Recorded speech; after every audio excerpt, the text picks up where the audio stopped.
Olá, pessoal. Então, dando continuidade aí ao conteúdo de lactentes, né? Vamos falar um pouquinho, resgatar só a questão da relevância e importância do aleitamento materno, que é preconizado pelo OMS, que seja realizado até os 6 meses de vida, né, de modo exclusivo. E apenas na impossibilidade desse aleitamento, como no caso, às vezes, de prematuridade, as mães que são portadoras de HIV, uso de alguns medicamentos, algumas drogas, né? Ou até real dificuldade relacionada à produção e ejeção do leite, as fórmulas infantis especializadas são as mais indicadas.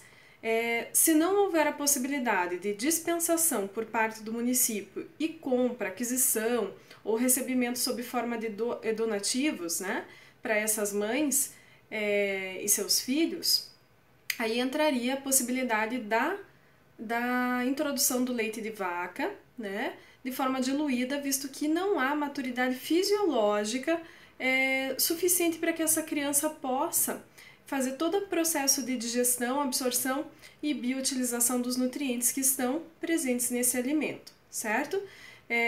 Lembrar bem de toda daquela questão limitante do leite de vaca, né, o potencial alergênico pela grande quantidade de proteínas, né, pela grande quantidade de solutos que pode gerar sobrecarga hepática e renal, né, toda a descompensação hidroeletrolítica, né, déficit de alguns nutrientes. Então seria bem uma opção até, digamos assim, terciária, né, mediante a impossibilidade do aleitamento materno. Mas o que eu quero falar hoje com vocês, na realidade, é continuar, né, especificamente sobre a alimentação do lactente, que vai até os 2 anos de idade, mas especificamente o que remete à alimentação complementar. No quesito alimentação complementar, a gente pode destacar a introdução dos alimentos preconizada pelo Ministério da Saúde aos 6 meses de vida, certo? Isso em função da maturidade fisiológica. Eu vou passar agora a câmera para o lado inverso aqui, que vocês vão acompanhar comigo a questão da aula mesmo, né, que eu enviei para vocês, e a gente vai fazendo uma discussão em cima disso.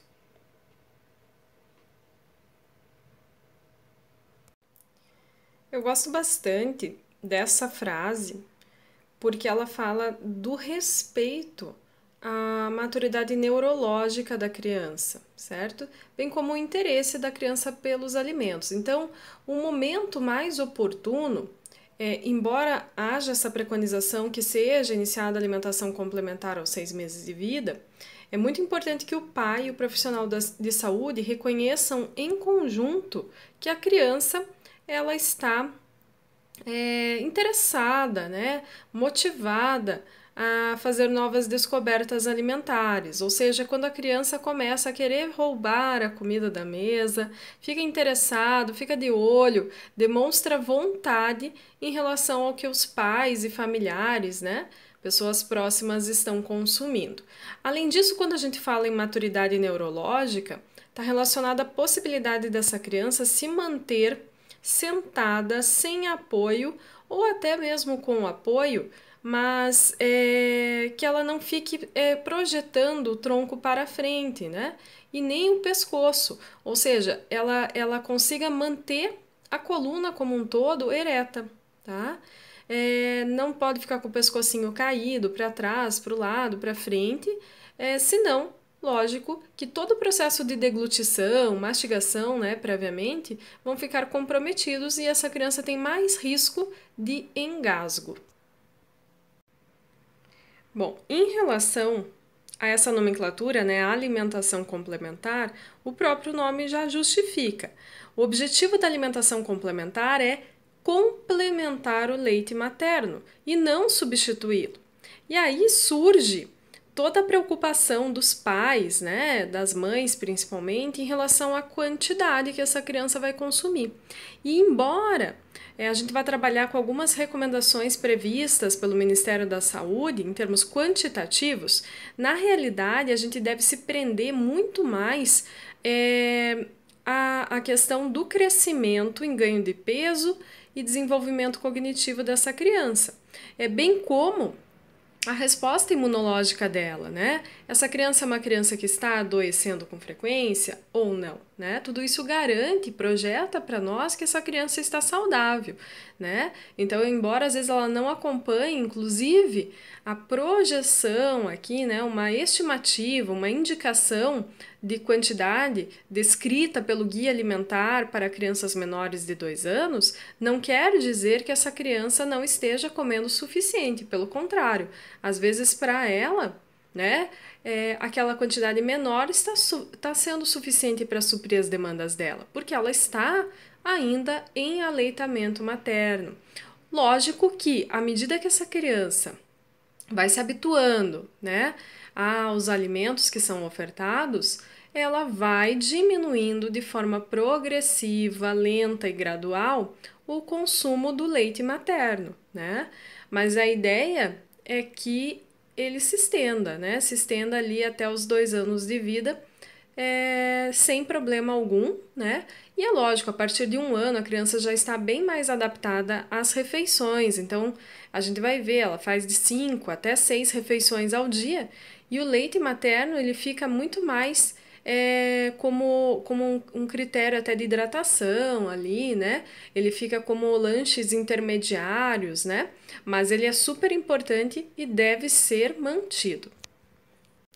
Aqui a gente tem alguns fatores associados à introdução alimentar precoce.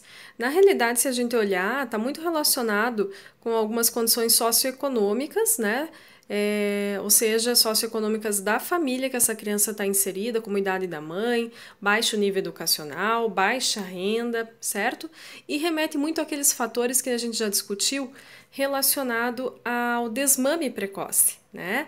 Então, quando a gente pensa em leite fraco, leite insuficiente, leite que não hidrata, leite que não sai, né, que não é injetado, né? Será que é porque não está produzindo ou será que a metodologia, né, a forma que essa criança está sendo exposta ao aleitamento está correta ou não? Então remete tudo aquela questão do apoio, incentivo, promoção do aleitamento materno que a gente já discutiu. Existe também algo bem importante a se considerar, que são as desvantagens da introdução alimentar precoce, ou seja, antes dos 6 meses, tá? Primeiro de tudo, a criança não tem maturidade fisiológica para bioutilizar todos os alimentos, né? Todos os nutrientes, melhor dizendo, provenientes dos alimentos, tá?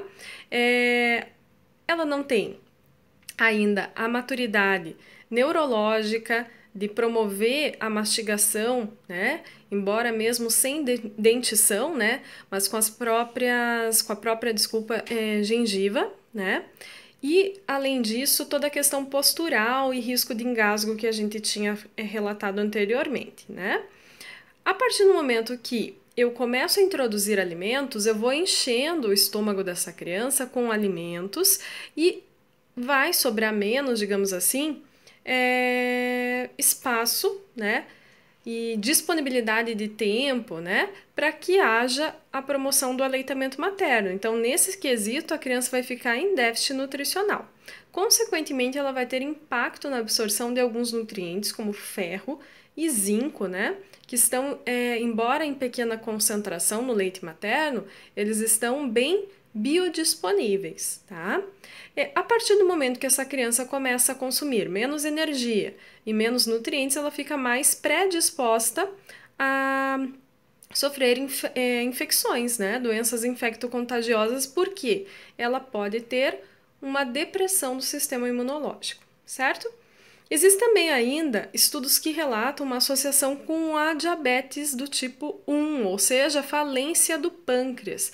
E isso, muitos autores sugerem que seja exatamente pela sobrecarga, né? Veja que muitas crianças, às vezes aos 2 meses, 3 meses, elas estão sendo expostas a alimentos ricos em amido, ricos em sacarose, né? Nutrientes que essa criança ainda não tem capacidade de assimilar. Então, acaba sobrecarregando o pâncreas e pode gerar falência das ilhotas pancreáticas e secreção da insulina. Aqui a gente vê algumas desvantagens pelo outro lado, né, da introdução tardia, ou seja, aquela introdução que é postergada excessivamente. Então, devido à dificuldade, devido à falta de tempo, devido ao medo, às vezes, da mãe, em começar a ofertar os alimentos, ela acaba deixando lá para 1 ano, 9 meses, 10 meses, né? Sem ter uma real justificativa para isso, tá? Então, o que acontece? Existe essa preconização da introdução dos alimentos a partir dos 6 meses de idade, exatamente porque o leite passa a não mais ser suficiente para suprir as demandas energéticas e também de alguns nutrientes, tá? Então, é bem importante fazer o quê? A associação dos dois. Consequentemente, a gente tem risco, né, de comprometer aí o crescimento e desenvolvimento efetivo da criança, ou seja, que ela expresse plenamente seu potencial genético. E o último item ali, eu acho um dos mais importantes, também está relacionado com o quê? A dificuldade de aceitação da criança depois para a questão dos alimentos mesmo, né? Ter uma alimentação mais saudável. Então, ela fica uma criança muito seletiva, né? Uma criança que não gosta de experimentar, uma criança que tem medo ao novo, ou seja, ela tem neofobia alimentar, certo? Então, é interessante que ela tenha possibilidade de reconhecer, experimentar novas texturas, novos sabores, novos aromas, novas consistências, né? Que ela possa, inclusive, a gente vai ver mais para frente, aproveitar mesmo esse momento da refeição, né? Ela possa pegar com a mão o alimento, que ela possa sentir, não apenas pelo aspecto gustativo, mas também, né, os outros órgãos do sentido aí. Aqui a gente tem um esquema de alimentação complementar, né, iniciado ali aos 6 meses, depois aos 7 meses, né, e toda a progressão quando ela completa ali 1 ano de vida até os 2 anos de idade, né. Vejam que o leite materno continua sob livre demanda e aí a gente vem com a introdução dos alimentos, inicialmente 1 vez ao dia, 2 vezes ao dia, né, até que a gente vá aumentando aí o número de refeições, certo? Porém, algo que eu gosto de destacar bastante novamente, enfatizar que não necessita ser pontualmente aos 6 meses de idade. Pode ser 6 meses e 10 dias, 15 dias, 7 meses, quem sabe, essa introdução, certo? Tudo isso tem que ser avaliado individualmente, com muita cautela, junto com os pais, né, e o profissional de saúde. Uma coisa que eu gosto de destacar é o seguinte, já repararam para pensar aí, até as meninas que são mães, enfim, como é comum que a introdução de alimentos comece com frutas. Então, assim, não existe um protocolo científico que indique isso, né? Mas a gente observa com frequência. Então, assim, é uma possibilidade? Claro que é. Começar com a banana amassada, a fruta amassada, né? A maçã raspadinha, né? Mas pode ser, por que não, com uma cenoura, pode ser com chuchu, com uma abobrinha, com uma batata. E eu vou ser bem sincera, eu acho que é uma introdução mais interessante começar por meio dos legumes, porque as frutas são mais adocicadas, então existe aí uma tendência natural da criança gostar mais, né? Então, tudo isso tem que ser avaliado com muita cautela, porque daí às vezes os pais começam a ofertar a fruta e quando começa a ofertar os legumes que tem ou ausência de gosto, né? Ou são menos adocicados, a criança cria uma repulsa. Então, talvez começar exatamente pelo alimento que é mais neutro em termos de sabor, né? E depois ir estimulando os outros aspectos sensoriais gustativos dessa criança, tá? Vejam ali o destaque que os horários não devem ser rígidos, não devem ser fixos. Tudo isso tem que ser respeitado de acordo com o sono da criança, tem que respeitar a real fome fisiológica dessa criança, visto que ela tem esse estímulo fisiológico de fome e saciedade e ela sabe regular, né? Ao contrário dos adultos aí, tá? Essa questão exatamente das porções, né? Refeições, sugestões, a gente vai conversar mais detalhadamente na aula prática que a gente vai ter em laboratório, tá? A parte ainda que remete aqui ao conceito, né, da alimentação complementar, eu gosto de enfatizar essa questão da consistência e também da frequência de ofertas. Então vamos lá. Consistência é algo super relevante da gente discutir, porque antigamente era muito comum que as mães liquidificassem, né? Ou peneirassem ali os alimentos antes de ofertar para a criança. Hoje sabe-se que não há essa necessidade. O que acontece é que muitos pais ficam com medo, ficam com receio e não consideram algo que é natural também da criança, que é o reflexo de protusão da língua. Então, é natural que a criança coloque um alimento com textura, com gosto, que vem com um veículo, como uma colher, né? Distinto do que ela está habituado, que antes era o seio da mãe, né? Então, tudo é diferente para ela: gosto, sabor, aroma, temperatura, consistência, né? Então, é natural que ela se assuste inicialmente e coloque para fora. E ainda mais associado a esse reflexo de protusão da língua. Então, não é que a criança não gostou ou ela está cuspindo o alimento. Não, é simplesmente um reflexo natural de projeção da língua para fora e, consequentemente, o alimento acaba caindo, né? Então, cuidar para diferenciar bem o ato de gostar ou de algo natural dessa criança, tá?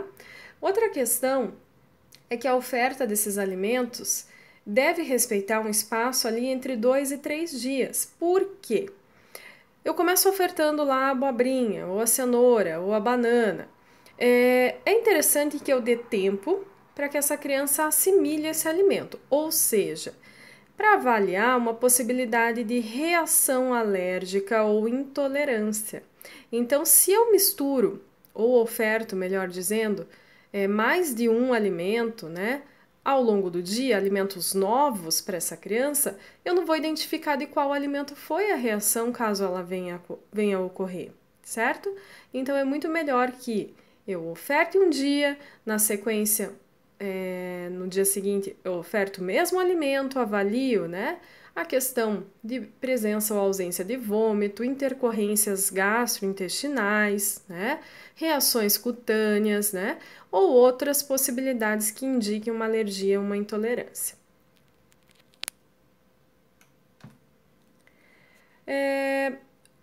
Outros aspectos qualitativos em relação à alimentação complementar, é interessante a gente destacar que essa alimentação deve ser variada para assegurar o suprimento dos nutrientes que essa criança precisa para o seu pleno crescimento e desenvolvimento e também para a introdução de hábitos alimentares adequados. Essa foto aqui é bem interessante, né? Quando a gente fala em expectativa versus realidade, né? Os pais acham que a criança vai comer super bem na primeira refeição e não é a realidade da maioria das pessoas. Além disso, a quantidade, a gente já tinha dado um destaque para isso, né? Nós não precisamos engessar a quantidade relativa ao consumo de alimentos complementares dessa criança. A gente vai trabalhando com o nível de aceitação dela. Nada muito, como eu posso dizer, imperativo, né? Impositivo, ou seja, não vou forçar a criança a consumir se ela não estiver afim.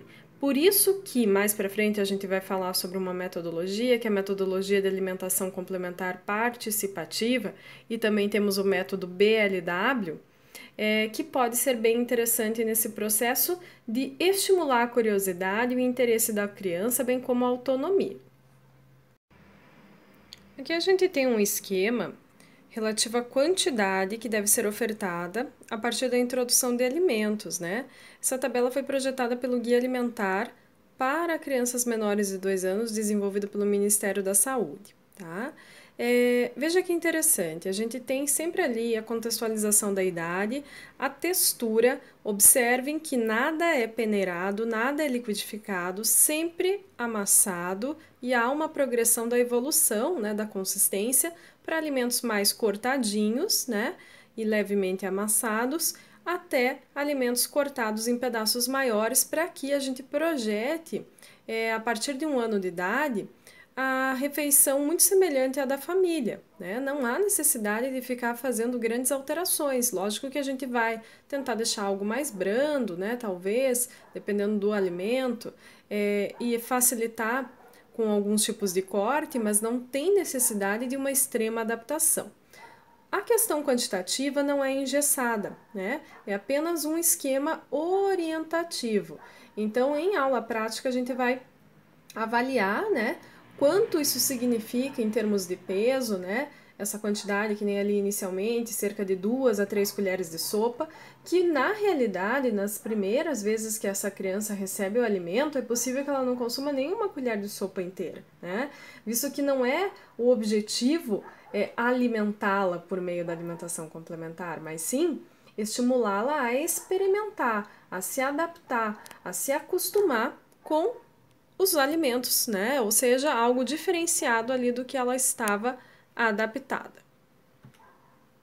Aqui a gente tem um esquema também projetado pelo guia relativo à composição das refeições, né? A partir do momento que a criança começa a fazer refeições, especificamente como almoço, né, jantar, come a comida mesmo da família, a gente vai ter como recomendação a introdução de alimentos de todos os grupos. Então, os cereais, os legumes, as verduras, as frutas, os alimentos proteicos, como os feijões, né, as leguminosas de uma forma geral, e os alimentos proteicos de origem animal, como as carnes e os ovos. E se vocês lerem com cautela, lógico que a gente não tem o descritivo de todos os alimentos nessa tabela, mas a gente observa que não há restrição. Não há restrição de fruta, não há restrição de legume, nem de carnes, né? Então existe muito tabu relacionado à alimentação complementar. Às vezes a gente ouve, eu me lembro quando eu trabalhava em escola, muito frequentemente os pais vindo assim: ah, o fulano só pode comer banana prata. Ah, o fulano só pode consumir maçã argentina. Tá? Laranja lima. E não tem essa demanda. Vocês já aí quase, né, nutricionistas sabem bem disso. É só olhar as tabelas de composição de alimentos. Qual que é a diferença entre uma banana caturra, uma banana maçã, né, em termos de composição nutricional? Não há grandes diferenças, muda muito pouco a quantidade de carboidrato, de fibras, né? Então não tem uma real justificativa nesse sentido. Muda às vezes algum aspecto de gosto, mas a criança tem que se adaptar aos diferentes sabores, tá? Então não existe restrição, não há proibição. Inclusive a gente vai falar dos ovos, né, que também tem muita. Então, em relação aos ovos, tem muito mito, tá? Inclusive pregado aí por muitos pediatras. Eu me lembro também, frequentemente, quando eu atendia lá na Mãe Curitibana ou nas escolas, os pais vinham falar: ah, não, meu filho não pode consumir ovo até 1 ano de idade. Tá, tem alguma justificativa para tal? Vocês, como pais, são alérgicos? Ou a criança tem alguma patologia? Não, não tem, mas o pediatra não quer. Tá? Então, os pediatras mais antigos, eles têm isso, às vezes sendo ramificado, tá? Então, a gente tem que saber a origem disso, que na realidade é uma falta de informação, tá? E pelo contrário, hoje sabe-se que postergar, né, deixar para introduzir ovos, por exemplo, depois dos 9, 10 meses de idade da criança, o risco potencial para desenvolvimento de alergia se torna muito mais grave do que ofertar aos 6 meses de vida. Tá? Então, outra questão que a gente vai ver é que não tem o apelo de ofertar exclusivamente a clara ou a gema, tá? Antigamente falava muito, só pode ofertar a gema, não pode ofertar a clara, porque a clara, né, em função da albumina, é potencialmente alergênica, mais alergênica do que a gema. Tá, ela tem mais proteína, mas nem por isso a gente deve deixá-la de ofertar, tá? Pelo contrário, devemos estimular a oferta sempre. Tá bom? Outros aspectos aqui bem interessantes ainda em relação à alimentação complementar, que o próprio guia valoriza é a priorização dos alimentos regionais, por isso que não há restrição de alimento, né? Se eu encontro aqui no sul, né, alimentos, frutas, legumes diferenciados em relação à região norte e nordeste do país, ótimo, é isso que eu vou ofertar, são alimentos da minha cultura, são alimentos que essa criança vai ter contato com frequência quando ficar mais velho. Então é exatamente esses que eu tenho que estimular, certo? Outro aspecto é a oferta de miúdos, ao menos uma vez por semana. Isso é uma preconização muito importante para que haja garantia do aporte de ferro para essa criança. Como ela vai começar a comer comida e vai ter interação, cálcio, ferro e outros antinutrientes presentes na alimentação, como taninos, fitatos, né, as próprias fibras alimentares, comprometendo a absorção plena do ferro, é bem interessante que a gente comece a ofertar fontes significativas de ferro, tá? Não utilizar muito tempero, né? Então, por exemplo, cebola, alho, cheiro verde, pode utilizar pensando que muitas vezes esse alimento que a criança vai estar consumindo é o mesmo da família. Porém, ele não pode ser o predominante, né? Então, assim, é tanto alho que a criança não consegue identificar que atrás daquele alho tem um peixe, né? Então, é bem importante que a criança conheça o sabor real do alimento, né? Em relação a sal, não tem como consenso a proibição, tá? Mas aí a gente tem que ressaltar o seguinte, tem que avaliar o contexto daquela família. Se aquela família cozinha, prepara alimentos com muito sal e pior, né? Se for com utilização de temperos industrializados, aí não tem como utilizar a comida da família para transpor para a alimentação complementar da criança. Aí a gente vai ter que fazer uma adaptação e fazer uma preparação exclusiva para a criança. Por isso que cada caso tem que ser avaliado individualmente, certo? Se a gente parar para pensar em relação ao potencial energético ofertado pela alimentação complementar, a gente tem aqui como visualizar uma média, o que os estudos epidemiológicos têm observado e constatado que, em média, uma criança de 6 a 8 meses, de 9 a 11 meses, e quando ela completa 1 ano até os 2 anos de idade, em média, quanto ela consome, né, por meio da alimentação complementar de energia, tá? Então veja que não são valores tão expressivos, por isso, mais uma vez reforçando a importância do aleitamento materno nessa fase da vida. Bom, em relação a alimentos não recomendados, são aqueles clássicos, né, que devem ser, na realidade, estendidos para todas as fases da vida, né? Então, os alimentos, de uma forma geral, processados e ultraprocessados, ricos em sal, açúcar e gordura, tá? Então, esses alimentos deveriam, na realidade, ser proibidos, né? Os pais devem se conscientizar e os profissionais da saúde devem promover essa informação para que não seja ofertado de forma alguma esse tipo de alimento para crianças menores de 2 anos de idade. E lógico que no avançar da idade, essas crianças vão ser expostas periodicamente a esses alimentos em festas, às vezes na escola, na casa de familiares e amigos, mas que isso não seja um hábito, que seja exatamente a exceção da vida dessas crianças. Aqui nós temos alguns alimentos que não são recomendados para crianças menores de 2 anos, tá? Principalmente para as menores de 1 ano. Vamos entender o porquê. O mel, ele é um alimento que tem um risco bem expressivo de estar contaminado por Clostridium aqui no Brasil, tá? Que é o causador do botulismo. Em função da grande prevalência, né, de Clostridium nos nossos produtos, né, relacionados aí a mel e até melado, tá? É bem importante que a gente possa orientar os pais para evitarem. Por quê? O mel é um açúcar mais natural, né?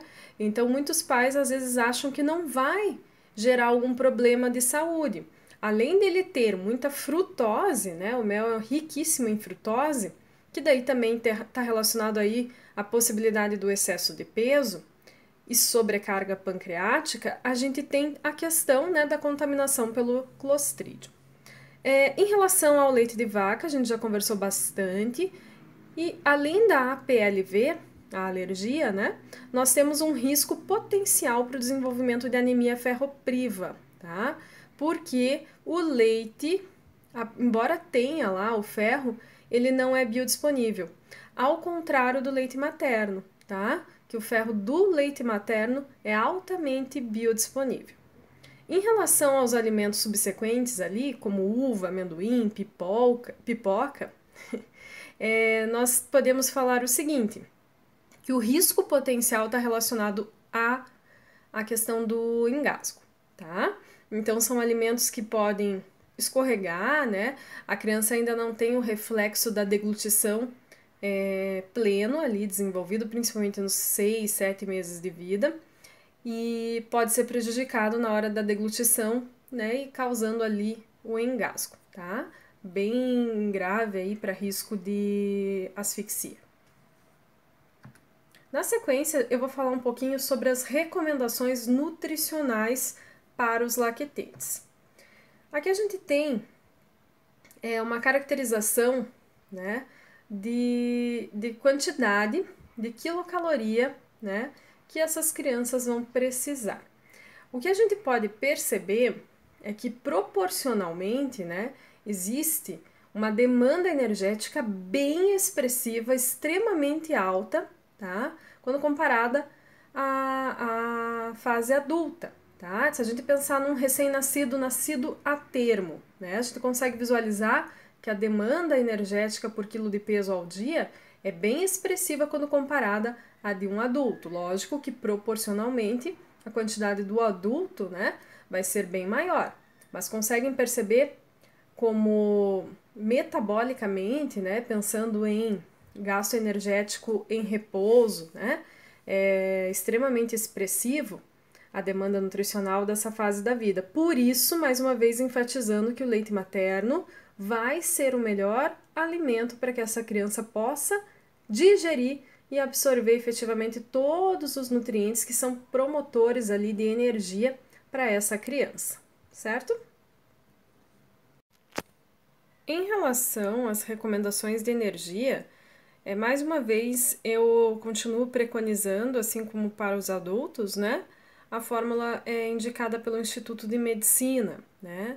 Então aqui a gente tem as diferentes fases da vida, o cálculo de ER, né? Necessidades energéticas, tá? E ele contempla tanto o gasto energético em repouso quanto para deposição de tecidos, ou seja, considera essa fase de intenso crescimento e desenvolvimento da criança, né? Proliferação ali tecidual. Então é só jogar as variáveis, né, na fórmula e fazer o cálculo, tá? No material que eu mandei para vocês, tem outras fórmulas, outras recomendações da Organização Mundial da Saúde, de Schofield. Então, às vezes é interessante, né, projetar mais de uma fórmula e compará-las, tá? Mas uma coisa que é bem interessante, acompanhar o crescimento dessa criança, tá? De modo individual. Embora que a gente tenha uma recomendação de energia, é muito mais difícil a gente conseguir fechar para essa fase da vida na prática do que para um adulto, né? Se para o adulto já é difícil, a gente prescreve e ele às vezes não segue, quem dirá uma criança, né? Então aqui é apenas uma média, uma base, né? Mas a gente trabalha muito mais com o aspecto qualitativo nessa fase da vida, tá? No material que eu mandei para vocês, vocês vão verificar aqui na sequência tem as recomendações de proteína, carboidrato, lipídio, cálcio, ferro, né? Alguns outros nutrientes e tem a justificativa do porquê eles são tão importantes. Eu não vou ficar me atendo tanto nesse sentido porque vocês têm um material e conseguem ler, interpretar, né? E tirar qualquer dúvida possível aí comigo também. Mas o que eu quero enfatizar é o seguinte: deem sempre prioridade para as DRIs, né? Então, normalmente quando eu faço uma prescrição, né, em nível individual, eu considero, né, a minha margem de segurança dentro das DRIs a RDA. Se eu não tenho RDA, eu uso a AI, né? Então, ali a gente tem exatamente as projeções específicas para nível individual em relação à quantidade, que nem aqui no caso, né, gramas por quilo de peso ao dia relacionado ao consumo de proteína. Ainda em relação à proteína, eu só queria também dar destaque a esse slide porque até a Franciele, né, quando ela foi dar a palestra para nós na faculdade, ela colocou que o consumo excessivo de proteína está relacionado com o excesso de peso. E a justificativa, basicamente, está relacionada a isso. Uma ingestão maior do que 4 gramas por quilo de peso, tá? Para a criança nessa fase da vida, vai induzir o aumento da secreção de insulina e de fator de crescimento, tá? Consequentemente, ela vai ganhar mais peso, né? Porque ela está absorvendo mais nutrientes por parte das células e também ela diminui a lipólise. Então, é um ciclo vicioso. Isso, na realidade, serve para qualquer fase da vida, né? Não é porque eu vou comer indiscriminadamente proteína que eu não vou engordar. Pelo contrário, né? Proteína também aumenta a insulina e, consequentemente, tem relação aí com o ganho de peso muitas vezes excessivo, tá? Na sequência, vocês vão ver as recomendações ali de lipídios, né? Ou seja, recomendações genéricas de lipídios, também do ácido graxo ômega 6 e do ômega 3, né? Vejam que ômega 6 sempre é um pouco mais, né, do que o ômega 3, mas existe uma relação de proporcionalidade ali. Aí a gente também vai ter a questão das recomendações, né, preconizadas ali do EPA e do DHA, principalmente para o desenvolvimento cognitivo dessas crianças. A parte de carboidratos, né, bem importante ali, principalmente a lactose, né, nos primeiros meses de vida, e depois entra, lógico, com outros carboidratos, oligosacarídeos, polissacarídeos, já que a criança vai ter mais maturidade fisiológica em termos de digestão para conseguir utilizar os nutrientes presentes nos alimentos, certo? Então, tem aqui a recomendação de cálcio, recomendação de ferro, tá? Essa recomendação de ferro eu acho bem legal, mais uma vez ali, para que a gente possa avaliar a quantidade de ferro em 100 gramas de fígado versus 100 gramas de carne moída. Por isso a presença, né, recomendação aí do consumo de pelo menos uma vez por semana das vísceras, né, dos miúdos, principalmente do fígado, certo? Recomendação do zinco, né, ótimo aí para questão de diferenciação celular, né, síntese de DNA, sistema imunológico, crescimento das crianças, tá? E na sequência eu vou fazer o seguinte, falar um pouquinho para vocês dos nossos 10 passos para uma alimentação saudável, mas agora específicos para crianças menores de 2 anos de idade. Então, o primeiro passo do Guia Alimentar para Crianças Menores de 2 anos fala sobre dar somente o leite materno até o 6º mês de vida, sem oferecer qualquer tipo de alimento ou líquidos, né, como água, chás e sucos. Mais uma vez valorizando aí o que nós temos de melhor para ofertar para o bebê, que seria o leite materno. A segunda pesquisa, né, de prevalência de aleitamento materno realizada em 2009 no Brasil mostra que as prevalências de aleitamento materno exclusivo não são das mais favoráveis. Então, a gente tem menos da metade das crianças sendo amamentadas até o 6º mês de vida de modo exclusivo. Pensando em aleitamento materno de forma mais generalizada, né, que contempla tanto o AME quanto o aleitamento parcial, misto, né, a gente não chega nem a 1 ano completo, sendo que a preconização, a gente sabe, pelo Ministério da Saúde, é de pelo menos 2 anos de vida. O segundo passo do Guia Alimentar, ele fala que ao completar 6 meses, devemos ofertar de forma lenta e gradual os alimentos, né, para a criança, mas mantendo o leite materno, né? Então, mais uma vez valorizando aí a livre demanda desse aleitamento e que essa alimentação complementar não vem com caráter de substituí-lo, tá? Outra coisa que vale a pena destacar é o respeito em relação à sinalização de fome e saciedade da criança, ou seja, a gente tem que dar um intervalo entre as mamadas e as refeições para que isso aconteça, né? Então, programar para que não haja uma sobreposição, né, de metodologias de introdução de alimento para que sobrecarregue essa criança. O terceiro passo fala sobre a oferta de alimentos variados, né? Então, de todos os grupos de alimentos conforme a gente havia discutido, né? Sem aquela restrição, não pode comer ovos, ou não pode comer vísceras, ou algumas leguminosas, né? Então, pensando nas leguminosas, tem que contemplar o grão, não é apenas o caldo, tá? E aqui a gente tem esquemas que foram elaborados também pelo Ministério da Saúde, são modelos de cardápio, na realidade, em relação à qualidade dos alimentos que devem ser ofertados para as crianças aos 6 meses, aos 7 meses, né? E quando ela completa 12 meses de vida. Nesse outro esquema, a gente consegue visualizar algumas dicas de preparo. Então, basicamente, né, a gente vai precisar abrandar a matriz desse alimento, né, utilizando água em pequena quantidade, né, para não ter uma perda muito expressiva dos nutrientes, sem a utilização de muitos condimentos, né, para que a criança possa experimentar efetivamente o gosto real ali dos alimentos que estão sendo apresentados. Então, nunca utilizar liquidificador, peneira, sempre amassar, né, com garfo, mas para isso é bem importante a cocção e até para facilitar a deglutição da criança. Então, na realidade, a consistência vai ficar semelhante a um purê, certo? Nesse outro slide, a gente consegue perceber a interação, né, que a gente vai ter entre os nutrientes do leite e dos alimentos ofertados, né, e no caso é uma interação negativa. Então, nesse contexto, é válido a gente destacar, né, discutir sobre a minimização da absorção do ferro do leite materno, né, então em função dos taninos, né, dos fitatos, das fibras provenientes da alimentação.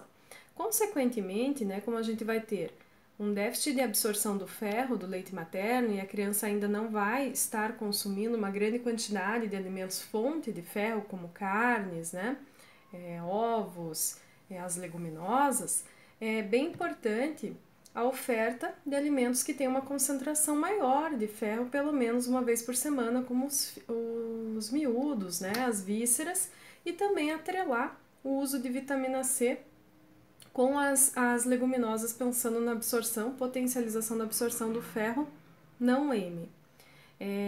Essa vitamina C, o ideal é que não seja ofertado sob a forma de suco, né? Então a gente vai falar mais para frente sobre esse viés da alimentação, que na realidade sucos não são recomendados, tá? Para crianças menores de 1 ano de idade. E a gente então pode ofertar uma fruta cítrica, né? Uma fatia, 2 fatias, pós-refeição para ampliar a absorção do ferro não M. A partir da introdução de alimentos, então já no primeiro dia de introdução, a gente tem que começar a ofertar água para a criança, né? Cuidar da qualidade dessa água, e isso é justificado basicamente pelo sódio intrínseco dos alimentos, tá? Além de outros minerais, né? Microelementos que podem causar uma descompensação hidroeletrolítica na criança se não houver essa reposição específica de líquido.